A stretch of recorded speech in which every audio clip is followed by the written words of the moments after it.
السلام عليكم ورحمة الله وبركاته.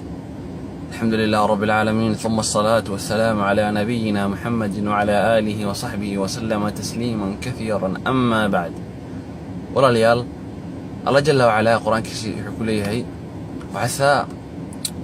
وعسى أن تكرهوا شيئا وهو خير لكم، وعسى أن تحبوا شيئا وهو شر لكم، والله يعلم وأنتم لا تعلمون. الله جل وعلا قرآن كسي نقول عدينا إنه الجيران وحيالا الجياب أنا جينا نعنو لكن خير نويهين، waxaan laga yaabaa sidoo kale inaan wax jeclaan waxaas inaan khayr noo ahayn. Allah jalla wala aayad wuxuu ku dhamay wallahu ya'lamu. Allah jalla wala saa maaragtay garanayo wallahu ya'lamu antum la ta'lamun. Ilaahay baa saa wax walba yaqaano, idinkana aad waxna ma garanaysan bani bashar. qisadan barooyada walaal idan inaan insha Allah ta'ala ni soo wariyo qisadan insha Allah ta'ala waxaad ka heli kartaan kitaabka Ibn al-Jawzi Sayd al-Khatir ama al-Mudhish. Ibn al-Jawzi wuxuu soo warinaya qisa aad u cajiib badan. وحين لما قاعد بحذي الخير فيه ما اختاره الله. خيرك وحي كجرتا وحيابها الله جل وعلا وكود دوري وحيالها الله سبحانه وتعالى وكود دور بخيرك كجرو وحليه هينين باجرو بقر بقر كاس وحولها نين وزير وزير كيسان نين صالح بوها او اد ونكسن مركا وحو جعلان جري وحول مركا دعان حولي جري الخير فيما اختاره الله. وحاول خيرك وحي كجرتا وحيابها الله جل وعلا وحي الله سبحانه وتعالى وقدري بخير كجرو.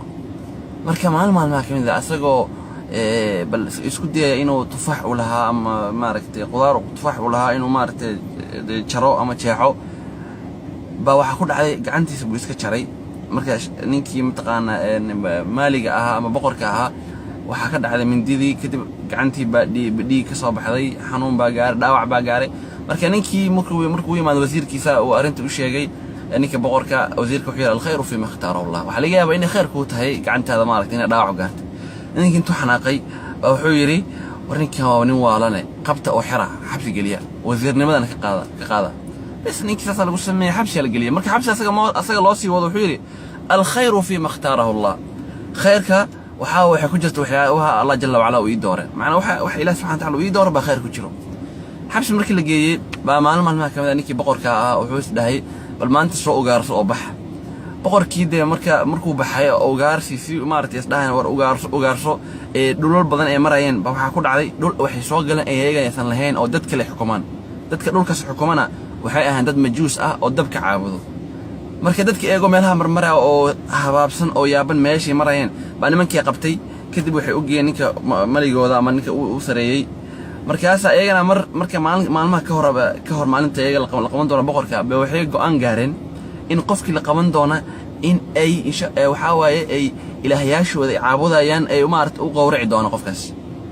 marka ninkii uu koowaad la qabtay wuxuu ahaa ninka boqorka markii boqorkii kale la geeyay deesaada boqor ma kaasa boqorka ba ninkii markii loo geeyay oo la qabtay markii la damcayna maarta la bireeyo oo dabkii lagu tuuro ba gacantiisa la fiiriyay ila wuxuu yiri Allah ninkan waa dhaawacay gacantiisa dhaawac bayaale ma haboono ilaahayaashana ciidan billah inaan siino ama u gowracno qof dhaawaca. markaas ninkii boqorka miskiinka taas loo soo fasaxay. arintii aad bay u leeyaabay magaalada markuu ku soo laabtay waxa waaye wuxuu ogaaday gacanta maarta dhaawac gaara in Ilaahay khayr u ahad lian asaga oo dhaawac lahayn hadii nimankaas qaban lahayn daway dil lahayn. laakiin khayrku waxa ku jirta inuu dhaawac noqdo suu mar oo badbaado Ilaahay jalla wala badbaado. marka saga muu la soconin.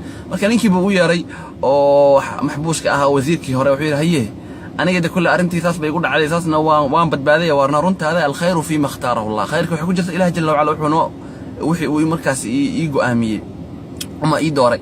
wuxuu adigana bal waa xabsi loo galiyay maxaad khayr heshay adigana adoo dhigi jiray waxaad dhigi jirtay alkhayru fi ma ikhtarahu Allah. waxa khayr inuu waxyaalaha Ilaahay jalla wala ii kasay ba khayr ku jiro ama uu ii go'aamiyay ba khayr ku jira adigana maxaad faa'iidahay. wuxuu yiri alhamdulillah alkhayru fi ma ikhtarahu Allah. wuxuu Ilaahay xabsi ii galiyay baba khayr sababta xabsi waxaan u gal hadaan xabsi gal lahayn adaan ku raaci lahay soo nimanka aniga ma dil lahayn aniga leeyahay dhaawac ma gaarin. marka alkhayru fi ma ikhtarahu Allah waxa ba khayr ii ahayd in adigana shaqadii iga burisid oo aan leexiro because hadaan ku raaci lahaa ragaas oo tagay aniga dil lahayn gacanteeda dhaawac ma lahayn. marka cajiib walaalayaal qisadan faa'iidada leedahay waxa waaye waxa laga yaabaa aayaddan waa idinku bilaabay Allah jalla wa ala Ilaahay baa noo cadeeyay qisadanna waa noo sii waadixinaysa micnaha waxa laga yaabaa waxyaalaha inay kugu dhacaan aas dhahdid wallahi maaragtay saan ma jeclaan lahayn sidaan kale baan jeclaan lahaa laakiin alkhayru fi ma ikhtarahu Allah. wixii Ilaahay subhanahu wa ta'ala ku qoray ba khayr kugu jiro. marka sabar وحدك وضع عن أو ناكسن الحمد لله ده هدي شرك وضع عنا إن شاء الله تعالى خير رجع وحنا ترى هذا الخير فيما اختاره الله خيرك وحكون جرت وحي إله سبحانه وتعالى ويدوره. جزاكم الله خير الجزاء والسلام عليكم ورحمة الله.